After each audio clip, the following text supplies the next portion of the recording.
વાગરામાં જિલ્લા પંચાયતની બેઠકો પર ભારતીય જનતા પાર્ટીએ પોતાનો દબદબો જાળવી રાખ્યો છે।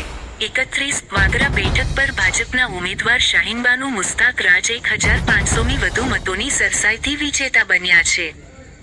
તેમજ 34 વિલાયત બેઠક પર ભાજપના કૃપાલસિંહ અજીતસિંહ યાદવે જીત નોંધાવી છે।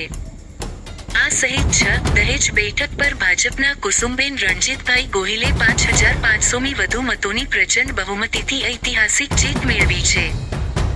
આ પરિણામો દર્શાવે છે કે વાગરા પંથકમાં મતદારોએ વિકાસના કામો પર મહોર લગાવી ભાજપના શાસનમાં અતૂટ વિશ્વાસ વ્યક્ત કર્યો છે।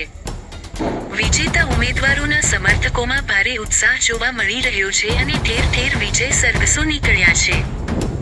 વાગરા તાલુકા અને જિલ્લા પંચાયતની ચૂંટણીમાં ભારતીય જનતા પાર્ટીના ભવ્ય વિજય બાદ સમગ્ર પંથકમાં ખુશીની લહેર દોડી ગઈ છે।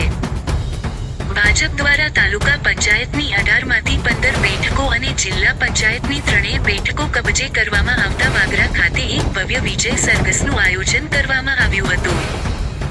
આ સરઘસમાં મોટી સંખ્યામાં ભાજપના કાર્યકરો અને સમર્થકો ઉમટી પડ્યા હતા, જ્યાં તાલે અને દેશભક્તિના ગીતો પર સમર્થકો મન મૂકીને ઝૂમી ઉઠ્યા હતા। વિજેતા ઉમેદવારોનું ઠેર ઠેર ફુલહારથી સ્વાગત કરવામાં આવ્યું હતું અને ફટાકડા ફોડીને જીતની ખુશી વ્યક્ત કરવામાં આવી હતી। આ વિજય ઉત્સવને કારણે સમગ્ર વાગરા પંથક કેસરી રંગે રંગાયેલું જોવા મળ્યું હતું અને લોકોએ વિકાસની આ જીતને હર્ષોલ્લાસ સાથે વધાવી લીધી હતી।